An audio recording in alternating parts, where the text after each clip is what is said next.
हाँ, क्योंकि देवीलाल जो नाम है ना यार, एक अलग ही सुनहरे अक्षरों में नाम लिखा जाए उनका। उसके बाद तो जो आपने देखा है, चौटाला साहब हुए हैं, उसके बाद फिर अभय सिंह चौटाला, अलग अलग जो है थोड़ा सा अजय सिंह चौटाला, अलग अलग पार्टियां बन गई, उनके बीच में दरार आई। तो जो दाऊ देवीलाल का जो कार्यकाल था, उनके बारे में आप क्या समझते हैं भाई? उन्होंने आम जनता के लिए क्या कराया? आप तो देखो, ये कांग्रेस का राज भी देखा आपने, अभी बीजेपी का भी राज देखा, तो उनके राज में इस राज में क्या फ़र्क नजर आया? देखिए ताऊ देवीलाल ने इस जनता को जगाने के लिए इसमें जो है ना रेडियो का जो टैक्स लगता था छोटा उन दिनों में, वो भी माफ़ किया। टोकन टैक्स लगता था वो माफ़ किया। हरिजन चौपालें, बैकवर्ड चौपालें, नंबरदार ये बनाने का काम किया। किसानों के लिए बिजली 24 घंटे देने का काम किया। अगर मैं कहूँ तो कितने ऐसे हितकारी जो है योजनाएं उन्होंने बनाई, कार्य किए हैं, जिससे लोगों में एक तरफ आस्था है। और उन्होंने 1987 के अंदर जब चुनाव हुआ, उसमें जो है ना लोगों ने बिल्कुल कांग्रेस पार्टी और दूसरी पार्टियों को बिल्कुल साफ कर दिया। 85 MLA ले करके जो है ना वो अच्छा, एक बात मुख्यमंत्री। है, आपने ताऊ देवीलाल को देखा है? बिल्कुल देखा है, हमने उनके पीछे उनमें काम किया है। और उसके बाद जो है चौधरी ओम प्रकाश चौटाला जी तो जो संघर्षशील व्यक्ति रहे हैं, उन्होंने जो कहा वो किया। जनता का इसमें बहुत बड़ा विश्वास था कि जो कहेंगे वो करेंगे। उसमें जो है ना कोई आज की तरह नहीं है, कांग्रेस के राज में थी जो दुर्दशा जो है ना भ्रष्टाचार था, आज बीजेपी के राज में और उससे भी ज़्यादा भ्रष्टाचार फैला है। कहीं जाइए बगैर किसी भ्रष्टाचार के कार्य नहीं होता। आम लोग धक्का खाते घूमते हैं। केवल ये 5 किलो राशन के लिए उस पर जो है ना जनता से ये वोट लेना चाहते हैं। जनता से जातिवादी और धर्म के नाम पर जो है ना ये शासन करना चाहते हैं। जनहित की कोई काम में नहीं है। आज देखिए तहसीलों के अंदर जाइए, दुर्दशा है, लोग धक्के खाते फिरते हैं। रजिस्ट्रियों के लिए बुरा हाल है, कहीं रजिस्ट्री होके नहीं देती है। इसी प्रकार दूसरे उनमें देखिए, बिजली में जाइए, बुरी तरह से भ्रष्टाचार फैला हुआ। अच्छा, ये बताइए जी, चौटाला साहब पे आते हैं। अभी देवीलाल जो देखो भाई, उनकी तो कोई रीस नहीं कर सकता। देखो, कहा जाते हैं, क्योंकि मैंने तो उनको देखा भी नहीं होगा, उस टाइम तो मेरा जन्म भी नहीं आया होगा। उनका जो कार्यकाल बताया जाए कि भी किसानों के साथ खड़े रहना है, नहीं जी? बिल्कुल। और ये किसान हितैषी होनी चाहिए सरकार, क्योंकि किसान जो है ना एक देश की रीढ़ की हड्डी है। जब वो टूट गई तो मतलब कुछ नहीं बचेगा। और आजकल तो ऐसी बातें हो रही हैं कि किसान ज़मीन बेचने को तैयार है, क्योंकि दाम बढ़िया लग रहे हैं। क्योंकि किसान सोचा है कि भी खेती में कुछ होता नहीं, तो ज़मीन बेच के थोड़ा बहुत कुछ कर ले। घाटा हो रहा है किसानों को, तो बहुत ज़्यादा घाटा हो रहा है। इसलिए जो है ना किसानों की मजबूरी है, अब वो जो है ना ज़मीनें बेचने के लिए जा रहे हैं। खाद उनको मिलता नहीं, दवाई उनको मिलती नहीं, उनको समय पर जो है ना लाइट नहीं मिलती है। मतलब दुर्दशा है किसान के लिए। अगर किसान के लिए कोई काम किया है तो चौधरी ओम प्रकाश चौटाला ने किया। चौधरी देवीलाल तो मसीहा रहे हैं, इन्होंने पूरे देश में रास्ता दिखाने का काम किया। उसके बाद अगर हितैषी कोई रहा है तो अभय सिंह चौटाला जी रहे, जिन्होंने विधानसभा की सीट को, अपनी मेंबरशिप को ख़त्म करके किसानों के बीच में आंदोलन में साथ दिया। अच्छा, ये बताओ जी, चौटाला साहब मान ली जेल में भी गए, उसके बाद से जो दरारें आई बीच में, ये कहीं ना कहीं नेगेटिव इफेक्ट पड़ा है कि भी चौटाला साहब जब से जेल में गए तब से मतलब पार्टी कमज़ोर होती चली गई? ये बात सही है कि पार्टी गोहाना के अंदर 7 अक्टूबर को जो वहाँ प्रोग्राम था, उसमें जो है ना हमारे युवा समझ लो दुष्यंत और दिग्विजय वे भ्रमित हो गए। भ्रमित होकर के उन्हें युवाओं को जो है ना इस तरह से एक लाइन पे खड़ा किया, जिससे पार्टी में दो फाड़ होगी, जो कि ये बिल्कुल गलत था। लोग उस बात को नहीं समझ पाए। लोगों ने अब समझा इस बात को कि हम गलत रास्ते पर थे। वापस पूर्ण जो है ना इनेलो के अंदर की तरफ लोगों का रुझान बढ़ता जा रहा है दिन पर दिन। अच्छा, फाड़ करने वाले दुष्यंत चौटाला और दिग्विजय चौटाला थे, या फिर मतलब किसको मानते हैं आप? मैं यही मानते हैं, उसमें जो है बीजेपी की बड़ी सक्रियता थी, जिन्होंने उन्होंने प्रयास किया कि भाई ये पार्टी अगर टूट जाए तो बीजेपी सत्ता में आ सकती है, नहीं तो उसमें कोई कारण नहीं। अच्छा, दुष्यंत चौटाला ने ऐसी क्या चाल चली कि भी 1 साल के अंदर उन्होंने लगभग मेरे ख्याल में 15 सीट आई थी उनकी, 10 सीट आई थी ना, हाँ 10 सीट आई उनकी। मतलब इतने कम टाइम में इतनी मजबूत पार्टी उन्होंने जननायक जनता पार्टी को मतलब इतनी जब मजबूती के साथ खड़ा करा, और इतनी मजबूती इतनी आसानी से ही वो मतलब टूट गई। अब उनकी अपनी सीट भी बचानी मुश्किल होगी। ये वो क्या स्टंट था जी, वो 1 साल के अंदर 10 सीट लेना ये बहुत बड़ी बात होती है ना, क्योंकि ये तो कोई कांग्रेस की भी इसमें कमी रही है कि हुड्डा साहब ने जो है ना, जो जिताऊ वर्कर थे कांग्रेस के, उनको टिकट ना दे के दूसरों को दिया, और जो वो प्रयास कर रहे थे तो वो भाग करके जो है ना जेजेपी में चले गए, और उसकी वजह से जो है ये सीटें आ गई। बाकी तो उनका कोई आधार था नहीं। अब आपने देख लिया 2024 के चुनाव में उनके पास रहा कुछ नहीं। इवन दुष्यंत जी की जमानत खुद जब्त होगी, छठे नंबर पे आए। ये दुर्दशा नहीं तो और क्या है। अच्छा, दुष्यंत चौटाला में लगता है कि ताऊ देवीलाल की छवि है? बिल्कुल नहीं। लोगों ने इस बात को नकार दिया कि जब किसान आंदोलन था कि या तो उनको उस टाइम में इस्तीफा देना चाहिए था, अगर नीति चौधरी देवीलाल की नीति होती। चौधरी देवीलाल ने प्रधानमंत्री का पद जो है ना किसानों के लिए छोड़ दिया था, तो अब उस नीति पर कहाँ चले। मतलब उन्होंने प्रधानमंत्री होते हुए भी अपना पद छोड़ दिया, इन्होंने मुख्यमंत्री होते हुए भी अपना पद नहीं छोड़ पाए। इवन ये कहा कि चौधरी अजय सिंह चौटाला ने ये कहा कि कानून कभी वापस लेने के लिए नहीं बना करते, कानून कभी गलत नहीं होते। आज वही इस बात को स्वीकार कर रहे हैं। अब फिर वही बात चल रही है, मतलब जिसकी लाठी उसकी भैंस। जब सरकार में थी सरकार की तारीफ, अब सरकार का विरोध। बिल्कुल, ये तो है। ये चीज़ इन्होंने जब चुनाव हुआ, चुनाव से पहले ये कहा था कि बीजेपी को जमुना पार करेंगे, और फिर वो जो है ना सीट आते ही एकदम उसमें जाके शामिल हो गए। और अब ये कह रहे हैं कि भी अगर हम उसमें शामिल नहीं होते तो विधायक भाग जाते, तो फिर तुम्हारे विधायक कहाँ थे? अगर अच्छा जी, अभी अब है चौटाला पे आते हैं, क्योंकि आपने देखो ये हरियाणा परिवर्तन ये यात्रा की आपने ये पहनी है, कैप लगाई है। अच्छा, अभय चौटाला की जो इतनी मतलब मजबूती नहीं बन पाई हरियाणा में, क्योंकि लगता कि है कि वो लौह पुरुष हैं। मतलब दबंगपना जो इतना है उनका, विधानसभा में गरजना, स्पीकर के सामने इस तरीके से बातचीत रखना, तो ये दबंगपना कहीं ना कहीं उनको पीछे लेके जा रहा है, या फिर क्या लगता है आपको भाई? ऐसी हालत जो बन गया है एनएलडी पार्टी की भी जेजेपी की तरह ही है। वैसे तो ये कहा जाए कि अभय सिंह चौटाला जो है एक मजबूत आदमी है, ईमानदार आदमी है, टिकाऊ आदमी है और सत्य आदमी है। ये फिर भी मतलब मजबूती के साथ आगे क्यों नहीं बढ़ पाई? नहीं, ऐसा नहीं है। आप आज देखिए, जहाँ भी जाओगे लोगों के विचार सुनोगे, हर आदमी इस बात को मानता है कि पिछले चुनाव में इसलिए वोट नहीं दे पाए क्योंकि इतनी ज़्यादा संभावना नहीं थी और कांग्रेस की सरकार आती नज़र आ रही थी, इसलिए लोगों ने जो है ना उसकी तरफ रुझान अपना बढ़ाया। लेकिन अब लोग समझ चुके हैं कि कांग्रेस कहीं नहीं रही, बीजेपी की नीतियाँ गलत हैं। अगर हरियाणा को बचाना है तो अभय सिंह को लाना है। अभय सिंह में हर जगह चर्चा है, गांव में देहात में हर वर्ग के अंदर, कि अभय सिंह ही अब की बार आगे जाएगा। और लोगों का ये विचार है कि हम इसलिए नहीं जुड़ पाए थे क्योंकि हमें ये नहीं लग रहा था कि मजबूती सरकार बना पाएंगे। अब मुझे लगता है कि सरकार चौधरी अभय सिंह के नेतृत्व में बनेगी। अच्छा, अभय सिंह मुख्यमंत्री क्यों बनेंगे, किस बेस पे बनेंगे, क्या वो मेन फैक्ट होगा कि भाई आप किस आधार पे ये कह रहे हो कि भाई मुख्यमंत्री अभय सिंह चौटाला बनेंगे? क्यों कह रहे हो आप ये बात? क्योंकि सबसे बड़ी बात है वो सत्यवादी आदमी है, जो कहते हैं वही करते हैं, पीछे पीछे घूमने की ज़रूरत नहीं है। बीजेपी के साथ वो गठबंधन करके बनेंगे? बिल्कुल नहीं बनेंगे।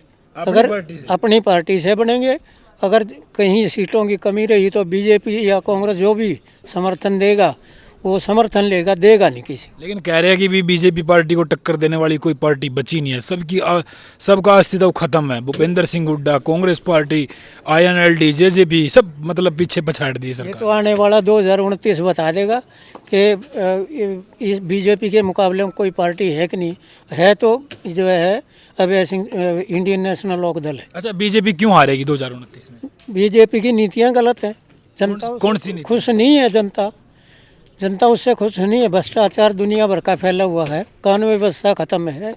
आए दिन जो है ना, अभी पीछे आपने देखा एक आईजी रैंक का अधिकारी सुसाइड करता है, एक एएसआई सुसाइड करता है, रोज़ आना इस तरह के हो रहे हैं। मनीषा हत्याकांड है, दूसरा ये एक अभी लड़कियों का ये नारनौंद में वो चला है, तो आप ये देखिए आए दिन बलात्कार और दुनिया भर की भ्रष्टाचार ठगी हो रही है, तो इनका कोई इलाज नहीं। तो लोग जो खुश नहीं है, लोग केवल लालच में इसमें हैं कि वो ये तो वो राशन के हिसाब से, और वो भी धीरे धीरे अब खत्म होता जा रहा है। मुख्यमंत्री नायब सैनी सरकार नहीं चला पा रहे, इनकी चलती नहीं, अफसर अधिकारी मानते नहीं। फिर भी पार्टी सरकार बना ला अपनी। सरकार तो केवल तब थी अगर जो इनकी इतनी होती तो केंद्र में 240 सीटें नहीं आती, इनकी अपनी सरकार आती, 300 पर से 240 पे आए। इनका कोई आधार नहीं है। उत्तर प्रदेश में, बिहार में, अभी जो उत्तर प्रदेश में चुनाव होंगे, बिहार में पार्टी जीत गई। बिहार में भी क्या लोगों को जो है ना प्रलोभन के हिसाब से जीत गई है, और कांग्रेस की अपनी नीति के कारण जीत आ रही है। अच्छा, भूपेंद्र सिंह हुड्डा खड़े हो पाएंगे? नहीं, फिर नहीं खड़े हो ना हो, लेकिन उनके आधार कुछ नहीं है, खत्म हो चुका है आधार, खत्म है मतलब। बिल्कुल जाटों ने साथ छोड़ दिया उसका। बिल्कुल छोड़ दिया, क्योंकि उन्होंने देख लिया कि ये जो है ना स्वार्थ की नीति करते हैं।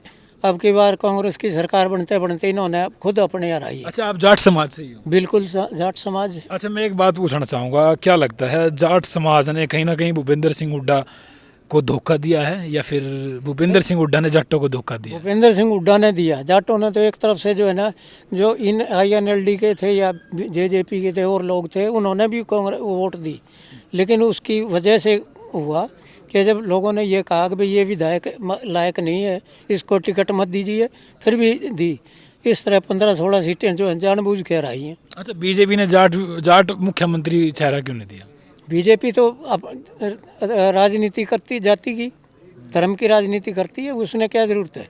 वो ये समझते हैं कि भाई ठीक है, अगर हम दूसरे जाति का किसी को देंगे तो ये सारे एक जगह हो जाएंगे, हालांकि ये भ्रम है उनका, वो ख़त्म हो जाएगा। लगता है कि भी जैसे जाट समाज ज़्यादा संख्या में है हरियाणा के अंदर, कि लगता है जाट समाज कहीं ना कहीं नाराज़ है, भाई हमारा मुख्यमंत्री नहीं है, हमारी सरकार नहीं है, इसलिए नाराज़गी है थोड़ी, जैसे आप बात करते हो? नहीं, ऐसा नहीं है। केवल जाट ये नहीं बात मानते, लेकिन ये मानते हैं कि इनकी नीति गलत है, इन नीतियों का विरोध करते हैं।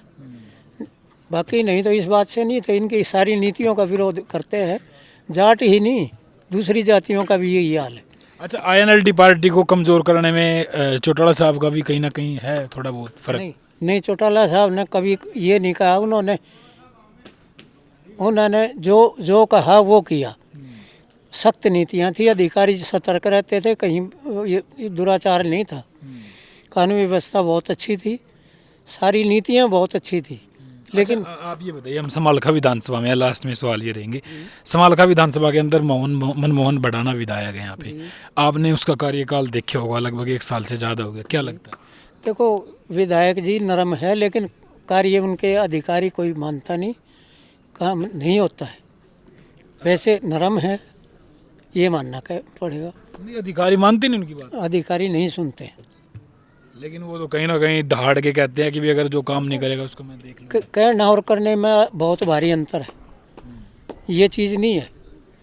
यहाँ पहले विधायक रहा भरत सिंह छोकर था, वो अधिकारियों के साथ करप्शन के मामले में लड़ता था, हमने देखा उसको, ईमानदारी से उन्होंने काम किया। लेकिन सवाल ये है ना, अधिकारी तो ये समझते हैं जनप्रतिनिधि के अधिकारी रहेंगे। धर्म सिंह छोकर के बारे में क्या सोचा आपकी? धर्म सिंह छोकर का जो है ना, अपने आप ही उनको खुद जेल में है, और उन्होंने जो कर रखे वो लोग जनता के सामने ही है। तो करतार सिंह भडाना यहाँ विधायक रहे, उनके बारे में? करतार सिंह जी भी जो है ठीक रहे हैं, उन्होंने भी काम ठीक किया, ऐसी बात नहीं है, पर बाकी जो है वो दबंगता है नहीं, क्योंकि विधायक की जनप्रतिनिधि है, उसके हल्के के अंदर अधिकारी और वो सब काम उनके अनुसार करना चाहिए। अच्छा, रविंद्र मछरौली भी रहे आपके गांव? हाँ, रविंद्र मछरौली इवन मेरा भतीजा है वो, लेकिन वो आज़ाद था, कर नहीं पाया कुछ भी, जैसे छोटे मोटे काम कर सकता था वो किए, बाकी वो जो है क्योंकि सरकार का हिस्सा तो था नहीं। अच्छा, ये कह रहे हैं कि भी रविंद्र मछरौली ने हराया है धर्म सिंह छोकर को? देखो, ये चीज़ तो है ही, उनकी जो है ना लगभग 20,000 वोटें हैं आई हैं, तो उसकी अपनी मेहनत से जो है ना जो लोग उन्हें अपने रखे हैं तो उसकी कारण भी है, उसको फर्क पड़ता है मतलब। बिल्कुल तो जाट वोट गुजरों को क्यों नहीं देता वोट? नहीं, ऐसा कोई बात नहीं। अगर धर्म सिंह को बनाया था तो जाटों ने बनाया था, हाँ, ये बात सही है। ये कैसे कह सकते? ये तो इनकी नीति है, जातिवादी करना, गुज्जरों की और वो करना, बाकी कोई नहीं। हमारा भाईचारा भी है। ये अगर धर्म सिंह को जितनी बार भी बनाया तो जाटों ने बनाया। ये बात है, मतलब बीजेपी को वोट नहीं देनी है जाटों ने। ना बीजेपी को नीति ठीक हो तो उसमें क्या दिक्कत है? बीजेपी का अटल बिहारी वाजपेयी जी थे, उसमें बहुत भारी आस्था थी, लोगों ने 10 की 10 सीटें दी। उसमें ये थोड़ा ही जाट का कोई इससे वो लगाव है, लेकिन इनकी नीति की वजह से जो है ना लोग नाराज है। अच्छा, हरियाणा में सरकार बनाने में किस जाति का सबसे अहम योगदान है? देखो, सरकार तो सभी जातियों से मिलके बनती है, क्या बात है। क्योंकि एक जाति कोई नहीं बना सकती, इसमें सबका रोल होता है। बाकी जो है ना, जो नेतृत्व पर यकीन होता है कि उसमें के अंदर क्या दिखाई देता है लोगों को, उस उम्मीद पे जो है ना सरकार बनती। क्या बात है, बड़े अच्छे इनके विचार भाई, और काफ़ी सुंदर तरीके से हमने इस राजनीति को समझने की कोशिश करी है। आप कमेंट करके ज़रूर बताना, और 2029 में अभी से 1-2 साल बाद यहाँ से चुनावी चर्चाएं शुरू हो जाएंगी, और 2029 में जो है किसकी सरकार बनेगी हरियाणा में, ये कह रहेगी भी INLD सरकार बनाएगी। वो किस आधार पे बनाएगी वो आपने खुद देखा है। क्या नाम है जी आपका? विजय सिंह है। विजय सिंह मछरौली से हैं, और इनके बातचीत करी हमने, क्योंकि इन्होंने कैब लगा रखी थी और कोर्ट में हम यहाँ थे। ये देखो, अपने जो पार्टी के लिए मतलब तत्पर खड़े रहते हैं। परिवर्तन। और आज अभय सिंह चौटाला, अच्छा अभय सिंह चौटाला मिले हैं कभी आपसे? मतलब ऐसे में मिले नहीं, मेरे पास आगे गए हैं घर पे। मैं प्रधान पूर्व अध्यक्ष भी रहा हूँ हल्के का। अच्छा जी, बिल्कुल चौटाला साहब से मिले हो कभी? हमेशा में बिल्कुल मिले। चौटाला साहब तो बिल्कुल जानते थे अच्छी तरह से। अभय सिंह जी से भी मेरी बार बात हुई है। मैं हल्के का अध्यक्ष भी रहा हूँ, बनाया नंबर भी होगा खुद उन्होंने बनाया है। नंबर होगा? नंबर है उनका मेरे पास। मिला दोगे अभी? नहीं, को बिल्कुल जरूरत है तो बनाऊंगे, क्यों नहीं। चलो भाई, देखो कोई दिक्कत थोड़ी। ऐसी नहीं है भाई, कार्यकर्ता की रिस्पेक्ट होती है। नहीं, बिल्कुल। अगर देखो, अगर किसी भी कार्यकर्ता की अगर ये रिस्पेक्ट है तो INLD में। और चौटाला साहब तो एक बात कहते हैं, फोटो खिंचवाने वाले नहीं चाहिए मुझे ईमानदार व्यक्ति चाहिए जो हर तरह से जो है पार्टी के लिए तैयार रहे। और हम उनमें से हैं, हम हर तरह से पार्टी के लिए सब कुछ निछावर करने के लिए तैयार हैं। भाई देखो, पार्टी की जो रीढ़ की हड्डी हो ना वो कार्यकर्ता हो, और कार्यकर्ताओं की इज्जत करा करो। जितने भी नेताओं से बात कहूँ भाई मैं, और ऊपरली मलाई के लो ना, तालमेल रखा करो। और ये कार्यकर्ता नहीं है, इनके पास बड़ा पद भी रहा है भाई, मैं तो वैसे ही। लेकिन एक ये मजबूत पार्टी के एक ये स्तंभ है जो खड़े हुए हैं मजबूती के साथ। हमने आज ये राजनीति पर बातचीत करी है, हरियाणा राजनीति के बारे में। तो आपका क्या कुछ कहना है? कमेंट करके जरूर अपनी राय जरूर देना। हमने ये जो डिस्कशन करी है आपको कैसी लगी? तब तक के लिए मिलते हैं नेक्स्ट वीडियो में। नमस्कार, ऐसे ही पॉडकास्ट के साथ। धन्यवाद। जय हरियाणा। Thank you. सही हो गया ना जी?